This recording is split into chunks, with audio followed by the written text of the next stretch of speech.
गणशिक्षा विभाग तरफ प्रायोजित यही साहित्य कक्षदान रे आमे साहित्य सिंधु पुस्तकर पद्य जे कि मंगले ओइले उषा आमे पाठ कर सारीछे। आज श्रेणी पिला माने आमे कठिन अंश एवं प्रश्नावली आलोचना करने को जिबा। तेणु तुम मानक मोर विशेष अनुरोध तुम पाखरे तुम पुस्तकटी उन्मोचन कर, साहित्य पुस्तकटी साहित्य सिंधु पुस्तकटी उन्मोचन कर एवं प्रश्नावली को चलो। प्रश्नावली आम केतक प्रश्न आलोचना करवा यही पठित कवितार एवं से प्रश्नावली रे अवश्य आम विकल्प प्रश्न विकल्प उत्तर गुड़ी आम विशेष देनु किंतु प्रकृत उत्तर जी ताकू शाणित करूँ। तेणु सेटा को तुम माने मन दे शुण एवं खातार मध्य लेखि रखा मोर अनुरोध। प्रथम प्रश्न देख पिला माने मंगले ओइले उषा कवितार कवि किए? कवि होउचंदी स्वभाव कवि गंगाधर मेहेर। विचक राजीव तृषा केउ अर्थ को बुझाऊ अछि? विचक राजीव तृषा अर्थटी होउची प्रस्फुटित पद्म फूल सदृश आखि जाहार। प्रस्फुटित बा फुटिथिबा पद्म फूल सदृश आखि जाहार। सेपरि अरुण कषाय बास केउ अर्थ को बुझाऊ अछि? अरुण रंगर कषाय वस्त्र बा अरुण रंगर पाट वस्त्र। उषा को प्रशंसा करी सती सीता केउ वाक्यटी कहिसंती? कौन कहले उत्तर हम कौन ना उषा तिमिर विध्वंसी। सेपरि 5 नंबर प्रश्न देख सीतांकर अन्य नाम वैदेही हेबार कारण कौन ना से होचंदी विदेह राजकन्या तेणु वैदेही नाम परिचित।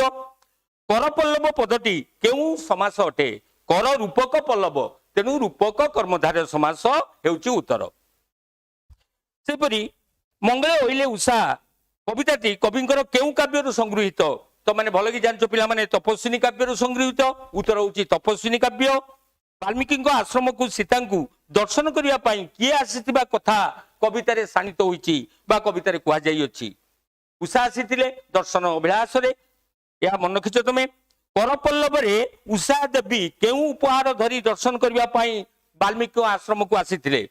कर रूपक पल्लव रे कोन धरथिले? उत्तर होउची शिशिर रूपक मुक्ता। सेपरि अरुण कषाय बास किए परिधान करिथिबा कथा कवि एठारे परिकल्पना करिसंती? ताले उषा प्रदान करथिले अरुण रंगर पाट वस्त्र। जानचो पिला माने बोल करी। सेपरि उषांकर निर्देश रे किए बीणा बजाइबा पई उपस्थित थिबा कथा कुआ जाईची? भ्रमर बीणा बजाउथिले। उत्तर होउची भ्रमर। उठ सती राज्य रानी राति पाहिला ए कथा किए काकू कहिसंती? ए कथा उषा सीतांकू कहिसंती। उषा रानी सीता को एई कथाटी बा उक्तिटी कहिसंती। पाट मागध बेशरे किए सीता को दर्शन करने को आसीथिले? कलिंग पाट मागध बेशरे आसीथिला। पिला माने मन रखिछ बोल करी। कलिंग ओंकार शब्द केउ मानक मुखरु निश्रुत हेउतिला? ताले हमर वाल्मीकि आश्रम रे मुनि मानक मुखरु ओंकार ध्वनिटी उच्चारित हेउतिला। सेपरि सीता केउ राज्यर राजजमा थिले? मिथिला राज्यर राजजमा होउचन सीता। तपस्विनी काव्य रे अनुकंपा किए? अनुकंपा हेउचंती तपस्विनी। सेपरि केउ ध्वनि वैकुंठपुर ठारू पातालपुर पर्यंत परिव्याप्त होइथिबा कथा एई कविता रे वर्णन करा जाईची? ताले ओंकार ध्वनि होउची उत्तर। सेपरि नव जीवन देवा पई किए स्वर्गरु मत्यपुर को ओलाई आसीचंती? किए? ताले उषा रानी ओलाई आसीचंती। उत्तर हबो उषा। सेपरि उषा देवींकर मुखमंडल सहित काकू तुलना कराइची? पिला माने काकू तुलना कराइची ना पद्म फूल को प्रस्फुटित पद्म फूल को बा पद्म फूल को। त्रुपति एटा गद्य रूप रे अछि। त्रुपति गद्य रूप कोन हेबो? एटा पद्य रूप रे अछि ताकू गद्य रूप रे परिणत कले कोन हेबो? तृप्ति। उत्तर वाल्मीकि आश्रम निकट रे केउ नदी प्रवाहित होईची? तमसा नामक गोटे क्षुद्र नदी टे प्रवाहित होईची। तिमिर विध्वंसी किए? तिमिर विध्वंसी होउचंदी उषा। कलकंठर प्रकृत अर्थ केउठी? कलकंठ कहले कोइल को बुझौची बा कोकिल। कविता अनुसायी कहार प्रभाव रे बल बढ़े? पिला माने मंत्र प्रभाव रे ओंकार मंत्र प्रभाव रे बल बढ़ी थाए। किए सीता को कोल रे धरी सुखलाभ करिबा पई अनेई रहिची बोली कविता रे कुआ जाईची? ताले तमसा नदी। उत्तर सेपरि सती सीतांकर हृदय रे कहार मूर्ति प्रतिफलित होइथिबार आमे कविता रे पढिचे? कार ना स्वयं रामचंद्रंकर। मुनिमुख निश्रुत वेद ध्वनि को कवि का सहित तुलना करचंती कवि वैकुंठपुर सरस्वती वीणार झंकार सहित तुलना करचंती उत्तर होची सरस्वती वीणार झंकार आश्रम मुनि मान कंठ निश्रुत उच्च ओंकार ध्वनि केउठी तृप्ति देइछि वैकुंठपुर बा वैकुंठ लोकरे अनुकंपा सीता को केउ भाव में संबोधन करचंती वैदेही रूपे संबोधन करचंती कवितारे भल मन रख सती सीता को तमसा केउथिरे आलिंगन करचंती ना तांकर तथा तमसा तरंग रूपक कररे तांको आलिंगन करिचंती सेपरि मंगल होइले उषा पद्यटी केउ छंद रचित पिला माने भल मन रख चोखी छंद रचित एवं चोखी राग बा छंद रे गोटे पदरे केतोटी पाद थाए ताले गोटे पदरे केतोटी पाद थाए केतोटी ना चारोटी पाद थाए मन खबर करी निहार मुक्ता शब्दटी केउ अलंकार अंतर्भुक्त निहार रूपक मुक्ता रूपक अलंकार एठी हबो पिला माने जनक नंदिनी किए सीता अटंती जनक नंदिनी जनकंक कन्या पद्मिनी हृदय शिशिर एठारे केउ अलंकार व्यवहार करा जायछि पद्मिनी रूपक हृदय शिशिर तथा रूपक कर्मधारय समास हेबो तार आदर रे सती सीता निजको धन्य मन करचंती तापस कन्या मानकर बा मुनि कन्या मानकर उक्त कवितारे मंगल पदिब बोली काकू कुआ जायछि ना प्रभाती तारांकु मंगल पदिब रूपे कुआ जायछि शुभ संपादिनी हुआ रघुवंशी के शुभ संपादिनी हुआ रघुवंशी के एही कथाटी किए काकू कहचंती सीता उषा देवी को कहचंती कवितारे काकू आश्रम धात्री बोली वर्णना करा जायछि बा आश्रम सेवाकारिणी बोली वर्णना करा जायछि तमसा नदी को तमसा नदीर कर बोली कवितारे काकू कुआ जायछि ना तमसार तरंग गुडी को कुआ जायछि तरंग को तांको कर रूपे विवेचना करा जायछि ताले पिला माने एना तुमर सेही प्रश्नावली रो देखो क्षुद्र प्रश्नोत्तर जे कि 10 नंबर रे अछि 10 नंबर पुस्तक जो ये प्रश्नटी को देखो दर्शन दिए सती राति पाइला एटा होछि क्षुद्र क्षुद्र उत्तरमूलक प्रश्नोत्तर दर्शन दिए सती राति पाइला ए कथा किए काकू कहचंती दर्शन दिए सती राति पाइला ए कथा उषा रानी सती सीता को कहचंती वाल्मीकि आश्रम को उषा कहीं आगमन करथिले बोली वर्णना करा जायछि उषा रानी सती शिरोमणि सीता को दर्शन करने को वाल्मीकि आश्रम को आगमन करथिले बोली वर्णना करा जायछि सेपरि उषा मंगल मुहूर्त रे आसीथिबा कथा कवितारे केउ पदरु जणा जाउछि उषा देवी मंगल मुहूर्त रे आसीथिबा कथा कवितार केउ पदरु जणा जाउछि कवितार प्रथम पदरु जणा जाउछि मंगले होइले उषा एही पदरु जणा जाउछि जे उषा मंगलमय मुहूर्त रे आसीबा कथा सूचना देउछि सेपरि उषा उपहार स्वरूप कोन आनिथिले उषा उपहार स्वरूप निहार रूपक मुक्ता आनिथिले उषांकर कर बोली कवि काकू कल्पना करा जायछि करचंती काकू कल्पना करा जायछि पिला माने ना उषांकर कर बा हस्त बोली कवि कौलिया पत्र को बा कौन पत्र को कल्पना करचंती सेपरि उषा केउ स्थान रही सीता को डाकिथिले सती सीता अवस्थान करथिबा कुटीर सम्मुखस्थ प्रांगण रे रही उषा देवी सीता को डाकिथिले कलकंठ कंठरे किए कहिला उषा देवी कलकंठ बा कोइली कंठरे कहिथिले उषा की प्रकार वस्त्र परिधान करथिले पिला माने उषा देवी लाल रंगर पाट वस्त्र परिधान करथिले कवि उषा को केउ रूप रे वर्णना करचंती कवि उषा को जोगेश्वरी रूप रे वर्णना करचंती मत्य भुवन को उषा आसीबार उद्देश्य कौन एटा मन को एटा पाए पडुची सबले सती सीतांकर दुख दूर करिबा करी तांकु नवजीवन प्रदान करिबा ही पिला उषा देवींकर मत्य भुवन को आगमनर मुख्य उद्देश्य ताबे पिला माने आमे सीता को अभिनंदन जणाया पाई उषा की व्यवस्था मान करथिले सीता को अभिनंदन जणाया पाई उषा रानी समीर द्वारा संगीत गायन कराइथिले भ्रमर द्वारा वीणा वादन कराइथिले तापरे सुरभि द्वारा नृत्य कुंभाटुआ भाट होइथिले एवं कलिंग मुख्य भाट रूपे स्तुति पाठ रो व्यवस्था मान कराइथिले उषा सीता को सती राज्य रानी बोली संबोधन करचंदी काहे की ताले पिला माने एटा मन रख बहिर्भूत प्रश्न अवश्य हेले भी अयोध्या राज्यर रानी रघुकुल बधू सीता ही अग्नि परीक्षा देई ନିଜର ସତୀତ୍ୱର ପରାକାଷ୍ଠା ପ୍ରଦର୍ଶନ କରିଥିବାରୁ କବି ତାଙ୍କୁ ଆମର ସତୀ ରାଜ୍ୟ ରାଣୀ ଅର୍ଥାତ୍ ସତୀ ଶିରୋମଣି ବୋଲି ସମ୍ବୋଧନ କରିଛନ୍ତି। ସରସ୍ୱତୀଙ୍କର ବୀଣାର ଝଙ୍କାର ସହିତ କାହାକୁ ତୁଳନା କରାଯାଇଛି? ପିଲାମାନେ ଆଶ୍ରମ ନିବାସୀ ମୁନିମାନଙ୍କର ମୁଖ ନିଃସୃତ ବେଦଧ୍ୱନି ତଥା ଉଚ୍ଚ ଓଙ୍କାର ଶବ୍ଦ କବି ସରସ୍ୱତୀଙ୍କର ବୀଣାର ଝଙ୍କାର ସହିତ ତୁଳନା କରିଅଛନ୍ତି। ଓଙ୍କାର ଧ୍ୱନି ଦ୍ୱାରା ବନଭୂମି କି ପରିବର୍ତ୍ତନ ଆସିଛି? ବନଭୂମିରେ କି ପରିବର୍ତ୍ତନ ଆସିଛି? ତାହେଲେ ପିଲାମାନେ ମନ୍ତ୍ର ବଳରେ ଶକ୍ତି ବୃଦ୍ଧି ପାଇଛି ଏବଂ ଏହା ଦ୍ୱାରା ବନଭୂମି କ୍ରମଶଃ ଉଜ୍ଜଳ ହେବାକୁ ଲାଗିଛି। ସେହିପରି ଅନୁକମ୍ପା କିଏ? ପ୍ରଶ୍ନଟିଏ ପଡେ ମଧ୍ୟ। ତାହେଲେ ଉତ୍ତର ହବ କଣ? ବ୍ରହ୍ମଚାରୀ ଅନୁକମ୍ପା ଆଶ୍ରମବାସିନୀ ଜୈନିକା ତପସ୍ୱିନୀ ଅଟନ୍ତି। ଅନୁକମ୍ପା ସୀତାଙ୍କୁ କଣ କହିଥିଲେ? ଦର୍ଶନାଭିଳାଷିଣୀ ଉଷାଙ୍କୁ ଦର୍ଶନ ଦେଇ ସନ୍ତୁଷ୍ଟ କରିବା ସହିତ କୋଳରେ ଧରି ପରମ ସୁଖ ଲାଭ କରିବାକୁ ଚାହିଁ ରହିଥିବା ତମସାର ଆଶା ପୂର୍ଣ୍ଣ କରିବାକୁ ଶଯ୍ୟା ତ୍ୟାଗ କରିବା ନିମନ୍ତେ ଅନୁକମ୍ପା ସତୀ ସୀତାଙ୍କୁ କହିଥିଲେ। ସେହିପରି ସୀତାଙ୍କ ହୃଦୟରେ ପ୍ରତିବିମ୍ବିତ ବୀର ରାମ ମୂର୍ତ୍ତିକୁ କବି କାହା ସହିତ ତୁଳନା କରିଛନ୍ତି? ପିଲାମାନେ ଏ କୋଶ୍ଚିନ୍ଟା ମଧ୍ୟ ଟିକେ କଠିନ, ଟିକେ ଭଲ ମନେ ରଖିବ। ସୀତାଙ୍କ ହୃଦୟରେ ପ୍ରତିବିମ୍ବିତ ବୀର ରାମ ମୂର୍ତ୍ତିକୁ କବି ପଦ୍ମିନୀ ହୃଦୟସ୍ଥ ଶିଶିର ବିନ୍ଦୁ ରେ ପତିତ ସୂର୍ଯ୍ୟଙ୍କର ଖରରଶ୍ମିର ପ୍ରତିବିମ୍ବ ପରି ପ୍ରତୀୟମାନ କରିଛନ୍ତି ବା ମନେ କରିଛନ୍ତି। ସୀତାଙ୍କର ହୃଦୟ ଶୋକ ଜର୍ଜରିତ ହେବାର କାରଣ କଣ? ତାହେଲେ କାହିଁ ସେ ଦୁଃଖ ଭୋଗ କରୁଥିଲେ ବା ଆମର ବିଶେଷ କରି ଶୋକ ଜର୍ଜରିତ ହୋଇଥିଲେ? ତାହେଲେ ଉତ୍ତର ହେଉଛି ପିଲାମାନେ ରଘୁବୀର ଶ୍ରୀ ରାମଚନ୍ଦ୍ରଙ୍କ ଦ୍ୱାରା ସୀତା ନିର୍ବାସିତା ହୋଇଥିବାରୁ ତାଙ୍କ ହୃଦୟ ଶୋକ ଜର୍ଜରିତ ହୋଇଥିଲା।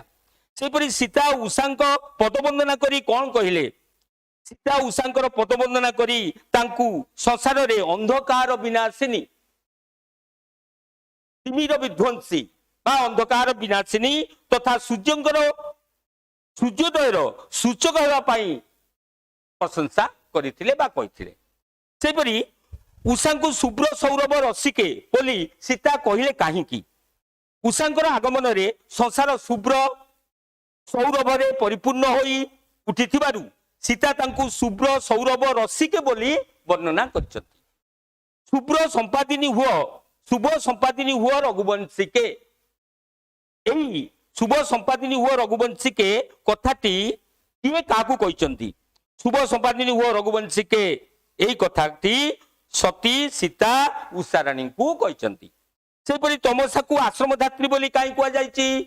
এই প্রশ্ন কালি মধ্যে আলোচনা করলে কাই কুযাইছি না তমসা তার তীরে অবস্থিত মহর্ষি বাল্মীকিঙ্ক আশ্রমর সমস্ত আবশ্যকতাকু নিজে বা নিজর স্বচ্ছ পবিত্র জল দ্বারা পূর্ণ করি ধাত্রী পরিপালন করুথিবারু তাঙ্কু কবি এঠারে আশ্রম ধাত্রী বলি বর্ণনা করিছন্তি। সেইপরি তমসা নদী কি আয়োজন করি সতী সীতাঙ্কর আগমনকু অপেক্ষা করি রহিছিলা?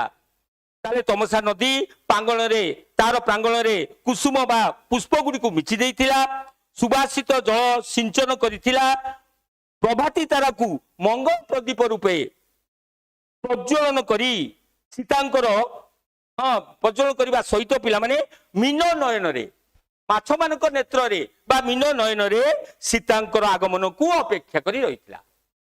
তারপরে পিলামানে তা পর প্রশ্নକୁ ଯିବା। তমসা নদী সীতাঙ্কু কিপরি স্বাগত জনাইছিলা? তমসা নদী নিজর তরঙ্গ রূপক করকু প্রসারিত করি সীতাঙ্কু কোଳରେ ধরি স্নেহালিঙ্গন পূর্বক স্বাগত କରିଥିଲା। সীতাঙ্কু লাভ করি তমসা নিজକୁ ভাগ্যবতী বলি ভাবিଛନ୍ତି কাহিঁকি? সংসার তাহলে উত্তরটা পিলাମାନେ দেখো, সংসারর সতী শিরোমণি রঘু কুলবধূ জনক নন্দিনী সীতাঙ্কু কোଳରେ ধরি স্নেহালিঙ্গন କରିଥିବାରୁ ତମସା ନିଜକୁ ଭାଗ୍ୟବତୀ ବୋଲି ମନେ କରିଛନ୍ତି। ସତୀ ରତନ ସୀତା କିପରି ଜଗତ ଧନ୍ୟା ହୋଇଛନ୍ତି? ସତୀ ରତନ ସୀତା କିପରି ଜଗତ ଧନ୍ୟା ହୋଇଛନ୍ତି? ତାହେଲେ ଉତ୍ତର ହେଉଛି ପିଲାମାନେ ମୁନିକନ୍ୟା ମାନଙ୍କର ଆଦର ରୂପକ ବନ୍ୟାରେ ପ୍ଲାବିତା ହୋଇ ସତୀ ସୀତା ଜଗତ ଧନ୍ୟା ହୋଇଛନ୍ତି। ସୀତାଙ୍କୁ ପାଇବା ପରେ ତମସା କଣ କରିଛନ୍ତି? ସୀତାଙ୍କୁ ପାଇବା ପରେ ତମସା ତରଙ୍ଗ ରୂପକ ନିଜର ତରଙ୍ଗ ରୂପକ କରରେ ସେହରେ ଆଲିଙ୍ଗନ କରିଛନ୍ତି। ତାପରେ ଯିବା ପିଲାମାନେ ଆମର ପ୍ରଶ୍ନାବଳୀରେ ଦେଖ 6 ନମ୍ବର ଦେଖ ନିମ୍ନୋକ୍ତ ପ୍ରତ୍ୟେକ ଶବ୍ଦର ଭିନ୍ନ ଭିନ୍ନ ଅର୍ଥ ଦେଇଛି। ଭିନ୍ନ ଭିନ୍ନ ଅର୍ଥ ଲେଖିବା ପାଇଁ ସେ କହୁଛି। ତାହେଲେ ବାସ, ବାସ କହିଲେ ପ୍ରଥମ ବାସଗୃହ, ଆମର ବାସ କହିଲେ ବସ୍ତ୍ର, ଆଉ ଗୋଟେ ହଉଛି ବାସ୍ନା। ଅଙ୍କ କହିଲେ ପିଲାମାନେ ଶରୀର ଗାଣିତିକ ସଂଖ୍ୟାକୁ ମଧ୍ୟ ବୁଝାଏ। ତାପରେ ନାଟକର ଦୃଶ୍ୟକୁ ମଧ୍ୟ ଅଙ୍କ ବୋଲି କୁହାଯାଏ। ପ୍ରଥମ ଦୃଶ୍ୟ, ଦ୍ୱିତୀୟ ଦୃଶ୍ୟ, ଏହିପରି ଯୋଉ ଦୃଶ୍ୟ ଗୁଡି ଥାଏ ଆକୁ ମଧ୍ୟ ଅଙ୍କ ବୋଲି କୁହାଯାଏ। କର କହିଲେ ପିଲାମାନେ ହାତ, କିରଣ ଏବଂ ଖଜଣା। ଖଜଣା କହିଲେ ଯୋଉ କର ଆମେ ଦଉଛେ ସରକାରଙ୍କୁ ଖଜଣା ବୋଲି କୁହାଯାଉଛି। ପଦ ହଉଛି ପାଦ, କବିତାର ପଙ୍କ୍ତି, କବିତାର ପଙ୍କ୍ତିକୁ ଆମେ ମଧ୍ୟ କହିଥାଉ ପଦ ଏବଂ ପାଦ ମଧ୍ୟ କୁହାଯାଏ। ବନ କହିଲେ ଜଙ୍ଗଲ ଏବଂ ଜଳ ପିଲାମାନେ। ବିଧି ନିୟମ, ବିଧି କହିଲେ ନିୟମ, ଆଉ ବ୍ରହ୍ମାଙ୍କ ଅନ୍ୟ ନାମ ମଧ୍ୟ ବିଧି ହେଲା କି। ଶ୍ରୁତି କହିଲେ ପିଲାମାନେ ଶ୍ରୁ ଧାତୁ 3 ପଦ ଏଠି ପ୍ରୟୋଗ ହେଇଛି। ଶ୍ରୁତି କହିଲେ ଶୁଣିବା, ବେଦ, ବେଦର ଅନ୍ୟ ନାମ ଶୁଣି ଶୁଣି ମନ ରଖୁଥିଲେ ବୋଲି ଶ୍ରୁତି ବୋଲି କୁହାଯାଏ ବେଦକୁ। ତାପରେ ହଉଛି ଆଉ ଗୋଟେ ହଉଛି ଶ୍ରବଣ, ଆମର ଶ୍ରବଣ ଯନ୍ତ୍ର କାନ। ତାପରେ 7 ନମ୍ବରକୁ ଚାଲ। ନିମ୍ନଲିଖିତ ଶବ୍ଦ ଗୁଡିକ 3ଟି ଲେଖାଏ ପ୍ରତି ଶବ୍ଦ ଲେଖିବାକୁ ସେ କହୁଛି। ପିଲାମାନେ ଦେଖ ଟିକେ ଭଲ କରି। କୁସୁମ, କୁସୁମ କହିଲେ ସୁମନ, ପ୍ରସୂନ, ପୁଷ୍ପ, ଏ 3ଟି ଅର୍ଥ ଦେଲେ। ରାଜୀବ କହିଲେ ପଙ୍କଜ, ନଳିନୀ, ପଦ୍ମ। ନୀଳ କହିଲେ ଅମ୍ବୁ, ବାରି, ଜଳ ମଧ୍ୟ କୁହାଯାଉଛି। ରାତ୍ରି କହିଲେ ରଜନୀ, ଯାମିନୀ, ନିଶିଥିନୀ। ରଜନୀ, ଯାମିନୀ, ନିଶିଥିନୀ ରାତ୍ରିର 3ଟି ଅନ୍ୟ ନାମ। ଗମନ, ଗଗନ କହିଲେ ପିଲାମାନେ ଗଗନ କହିଲେ ଆକାଶକୁ ବୁଝାଉଛି ଆମର ଅମ୍ବର, ଅନ୍ତରିକ୍ଷ, ବ୍ଯୋମ, ଆକାଶ ଯାହା କହିପାରିବ। ସେପରି ଯିବା ନମ୍ବର 8 କୁ ଆସ ପିଲାମାନେ। ବହିର ପ୍ରଶ୍ନପତ୍ର ତମର ପ୍ରଶ୍ନ ଉତ୍ତର ବହିର 8 ନମ୍ବର। କ ଖ ସ୍ତମ୍ଭ ମିଳନ କରିବାକୁ ସେ କହୁଛି। କ ସ୍ତମ୍ଭରେ ଅଛି ସରସ୍ୱତୀ, ତାହେଲେ ଏଠି ଉପଯୁକ୍ତ ଖ ସ୍ତମ୍ଭରେ ମିଳନ କରିବ ବୀଣାର ଝଙ୍କାର। ମୁକ୍ତା, ଉପହାର। ଉଷା, ସୁକୁମାରୀ, ସୁକୁମାର ଦେହି, ଉଷା। ଏଠି ଖ ସ୍ତମ୍ଭରେ ଦେଖ ସୁକୁମାର ଦେହି। କୁମ୍ଭାଟୁଆ ହେଉଛନ୍ତି ସ୍ତବ ପାଠ କରୁଥିଲା। ମଙ୍ଗଳ ପ୍ରଦୀପ ଜାଳିଥିଲେ କିଏ? ପ୍ରଭାତୀ ତାରା। ସେହିପରି ତମସା ହେଉଛନ୍ତି ଆଶ୍ରମର ଧାତ୍ରୀ। କ ଖ ସ୍ତମ୍ଭ ପରେ ପିଲାମାନେ ତମେ 9 ନମ୍ବରକୁ ଆସ। ବନ୍ଦନୀ ମଧ୍ୟରୁ ଉପଯୁକ୍ତ ଶବ୍ଦ ବାଛି ଶୂନ୍ୟସ୍ଥାନ ପୂରଣ କରିବାକୁ କୁହାଯାଇଛି। ତା ଭିତରୁ ଆମର କେତେକ ପଙ୍କ୍ତି ଦେଇଛି। ତମେ ସବୁ ପଙ୍କ୍ତିକୁ ଭଲ କି ଯଦି ଘୋଷି ମନେ ରଖିବ ତାହେଲେ ଯଦି ପଡେ ଆମର ଏଇ ପଙ୍କ୍ତି ଗୁଡିକର ଶୂନ୍ୟ ସ୍ଥାନ ତାହେଲେ ପୂରଣ କରିପାରିବ। ଦେଖ ତୁମ୍ବ କୋମଳ ଚରଣ କରେ ଡ୍ୟାସ୍ ଆହରଣ। ଏଠି ଦେଲା କିରଣ, ଜ୍ୟୋତି, ରଶ୍ମି। ତାହେଲେ ତୁମ୍ବ କୋମଳ ଚରଣ କରେ ଜ୍ୟୋତି ଆହରଣ। ବନ୍ଦିଲେ ଉଷାର ଡ୍ୟାସ୍ ସବିନୟରେ। ପାଦ ଦେଇଛି, ଚରଣ ଦେଇଛି, ପଦ ଦେଇଛି। ପଦ ହଉଛି ଠିକ କେମିତି ନା ବନ୍ଦିଲେ ଉଷାର ପଦ ସବିନୟରେ। ଜାନକୀ ଦର୍ଶନ ଡ୍ୟାସ୍ ହୃଦୟ ବହି।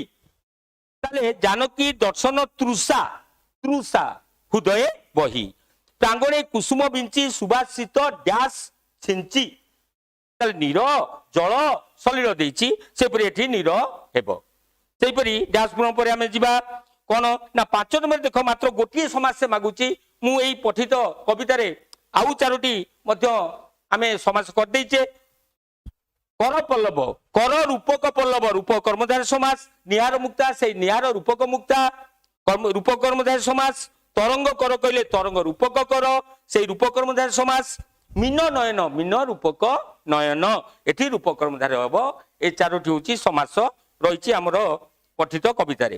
ପିଲାମାନେ ଏବେ ଯିବା ଆମେ କୋଉଠିକି ନା କିଛି କଠିନ ଶବ୍ଦାଂଶ ପିଲାମାନେ ଭଲ କି ଟିକେ ମନେ ରଖିବା ପାଇଁ ପୂର୍ବରୁ ଆମେ କବିତା ପାଠ କଲା ସମୟରେ ମଧ୍ୟ ତୁମାନେ ଲେଖି ରଖିଛ। ତଥାପି କେତୋଟି এই কঠিন শব্দার্থ জানিলে তুমি কবিতাকে পূর্ণ ভাবে বুঝিপারিব। বিকচ, বি উপসর্গ লাগিছি কচ ধাতুরে, বিশেষ ভাবে প্রস্ফুটিত হইতিবা বা ফুটিথিবা। রাজীব কইলে রা কইলে সূর্য, জীব কইলে জীবন। তাহলে সূর্যଙ୍କୁ জীবন রূপে ধরে যে পদ্মর ଅନ୍ୟ ନାମକୁ କୁହାଯାଉଛି। ତୃଷା, ତୃଷ ଧାତୁ ଯୁକ୍ତ ଟ୍ୟାପ ପତ ଲାଗିଛି। ଯାହାର ଆର ଅର୍ଥ ହଉଛି କଣ? ଯାହା ଦ୍ୱାରା ଦୃଶ୍ୟମାନ ହୁଏ, ଚକ୍ଷୁକୁ ବୁଝାଉଛି ବା ଆଖିକୁ ଆମର ବୁଝାଉଅଛି। ବିକଚ, ରାଜୀବ ତୃଷା, ଏହାର ଅର୍ଥ ହଉଛି ପ୍ରସ୍ଫୁଟିତ ପଦ୍ମନେତ୍ର। ଜାନକୀ, ଜନକ ରାଜାଙ୍କର କନ୍ୟା, ସୀତାଙ୍କୁ ବୁଝାଉଛି। କରପଲ୍ଲବ, ପତ୍ର ରୂପକ ହସ୍ତ। निहार कहले निहार रूपक मुक्ता कहले आमर शिशिर रूपक मुक्ता बास कहले वाल्मीकि आश्रम सीता उद्दिष्ट जो कुटीर थिला जो कुटीर सीता रोते ताकू बास बोली कहुच्छी प्रांगण कहले गृह आगरे थिबा आमर अगणा को बुझाए अरुण आमर उदित सूर्य को अरुण बोली कहुए उदय सूर्य बा बाल सूर्य बोली कहुए अरुण कषाय बास कहले लाल बा गेरुआ रंगर पाट वस्त्र कुसुम कांति फूलर सौंदर्य को कहुए कुसुम कांति प्रशांत रूप कहले शांत कमनीय रूप उपशम कहले लाघव करवा सुरभि कहले पिला माने सुगंध को बुझाए एठी पुष्प मानक नृत्य को बुझाउची भाट कहले गुणगान करुवा व्यक्ति विशेष को भाट कहुए स्तव पाठ कहले मंगलवाचक बा स्वस्तिवाचक पाट मागध बेश तथा श्रेष्ठ भाट जार ओडिया कलिंग तुम जानिच कजलपाती वैकुंठे कहले वैकुंठपुर नागराज आमर अनंत अनंत कहले नागराज वासुकी जे कि पृथ्वी को धारण करचंती वेद स्वन कहले वेद ध्वनि सामवन वाल्मीकि आश्रम को बुझाऊँचे एठारे ओंकार कहले वेदर प्रथम मंत्र बा प्रणव ताकू ओंकार बोली कहुए ब्रह्मचारिणी ब्रह्म आचरण करे जे ब्रह्मचारिणी अनुकंपा वाल्मीकि आश्रम जने वृद्धा वयो वृद्धा आमर तपस्विनी तमसा वाल्मीकि आश्रम निकट प्रवाहित गोटे छोट नदीटीए वैदेही विद्य राजनंदिनी सीता को बुझाऊँचे एठारे सेपरी पद्मिनी पद्म फूल हृद कहले तार हृद पद्म फूलर पाखुरे को बुझाऊँची शिशिर शिशिर बिंदु खर रश्मि कहले सूर्यंकर रश्मि शोक दुख आगम आगमन संसी आगमनर वार्ता बा संवाद तिमिर अंधकार विध्वंसी कहले दूर करवा शुभ्र कहले निर्मल सौरभ कहले सुगंध रसिक कहले रस आरणकारी को रसिक बोली कहुए रघुवंशी कहले रघुवंशर तथा श्रीराम को बुझाऊँची दायद उच्छुक उत उपसर्ग सुयुक्त क प्रत्यय अति व्यग्र आग्रहान्वित बा उत्कंठित ए तीनोटी अर्थ को बुझाए आश्रम धात्री कहले आश्रम सेवाकारिणी तमसा को बुझाऊँची गात्र कहले पिला माने शरीर देह बा तनु बोली कहू धारा कहले आमर तमसार जल धारा को बुझाऊँची नीर कहले जल प्रदीप कहले दीपाली बा दीप जालिबा प्रभाती तारा कहले कुआ तारा एवं मुहुर्मुहु कहले बारंबार पुनः पुनः बा घन घन चाहिबा सेपरी मीन नयने मीन मानकर आखिरे उटजु उट ज शब्द रु आसी संस्कृतर उड़िया को बुझाऊँची तापस कन्या मुनि कन्या अवगाहन अवगाह अ बा अन्न पत लगी अवगाहन जहाँकि गाधोइबा स्नान करवा बा निबंचन अनुकंपा होचंदी मुनि कन्या अंक कहले कोल बा शरीर को बुझाऊँची तरंग करे कहले तरंग रूपक हाथ में भासिला कहले कहला बा कहले परितोष कहले संतुष्ट हेले बा आनंदित हेले परिहार हार परी करी मानस कहले पिला माने मन को बुझाए भोग पिपासा कहले उपभोगर लालसा बा पिपासा पिला माने एटा होची आमर पा उपसर्ग पा धातु युक्त सन युक्त आ प्रत्यय लगी तृषा बा तीव्र लालसा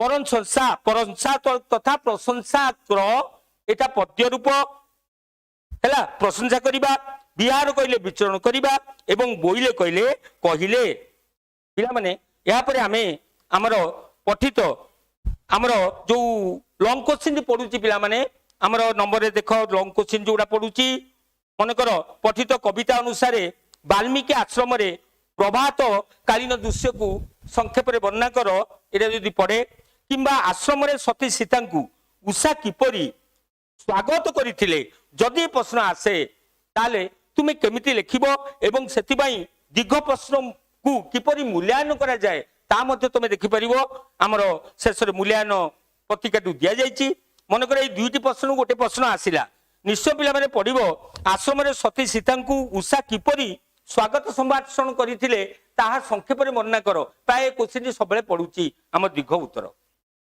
मूलक क्वेश्चन भाबरे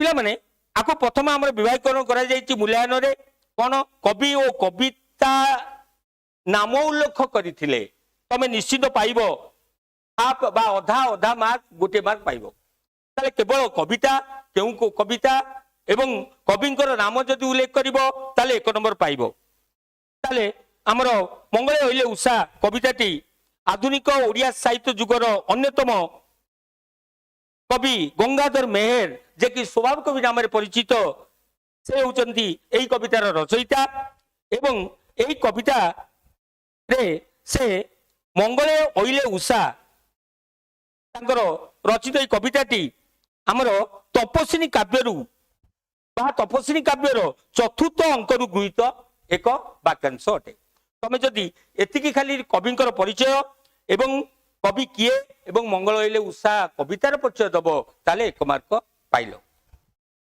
तापरे जीवा पिला माने केंद्रीय भावधारा पई 1 नंबर अछि केंद्रीय भावधारा कइले पिला माने जो पठित कविता तुम पढ़िलो तार पृष्ठभूमि कौन लिखिबो ना मंगल होइले उषा तपस्विनी काव्यर चतुर्थ स्वर्गरू संगृहीत वाल्मीकि आश्रम रे रहुतिबा निर्वासित सीतांकु प्रकृति स्वागत करिबा प्रकृति को मानव चरित्र भली उपस्थापन करिबारे कवि गंगाधरकर सिद्धहस्तता उक्त कविता रे वर्णना करा जाई अछि एतिकी लेखिले 1 मार्क पाइबो तापर पिला माने जीवा प्रासंगिक व्याख्या कला बेले से तमे तमर कवितार सारांश लिखिबो किपरि ना वर्णना कला बेले तमे देखो प्रकृति को मानव चरित्र रूपे उपस्थापन किपरि कवि करचंती ता संपूर्ण लिखिबो उषांकु सीता दर्शनाभिलाषिणी जोगेश्वरी रूपे कल्पना करिबा किपरि जोगेश्वरी रूपे कल्पना करा जायछि ता वर्णना करिबो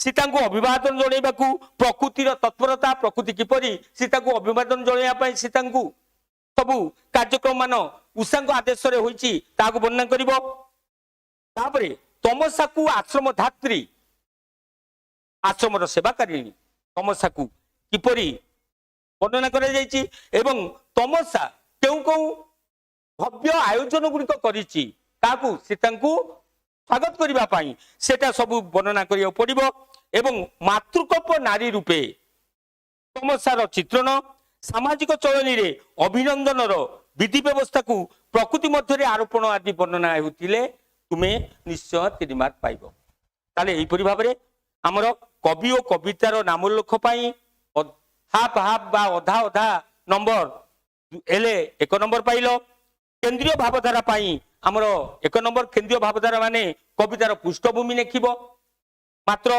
मंगल होइले उषा तपस्विनी काव्यर चतुर्थ स्वर्गरू आसी अछि वाल्मीकि आश्रम रहुतिबा निर्वासिता सीतांकु प्रकृति स्वागत करिबा प्रकृति को मानव चरित्र भली उपस्थापन करिबारे कवि गंगाधर मेहर सिद्धहस्तता उक्त कविता रे सानित होई अछि एति लिखिले तमे 1 नंबर पाइलो तापरे तुमे प्रासंगिक व्याख्या पाई संपूर्ण 3 मार्क पाइब प्रासंगिक वर्णना कला बेले तुम पूरा मंगले होइले उषार प्रथम पंक्ति ठारू आरंभ करी शेष पंक्ति पर्यंत एपरिकी प्रकृति को मानव चरित्र किपरि उपस्थापन करा जायछि उषांकु सीता दर्शनाभिलाषिणी जोगेश्वरी रूपे किपरि कल्पना करिसंती सीता को अभिनंदन बा अभिवादन जणैबाकू प्रकृति किपरि तत्पर होई पउछि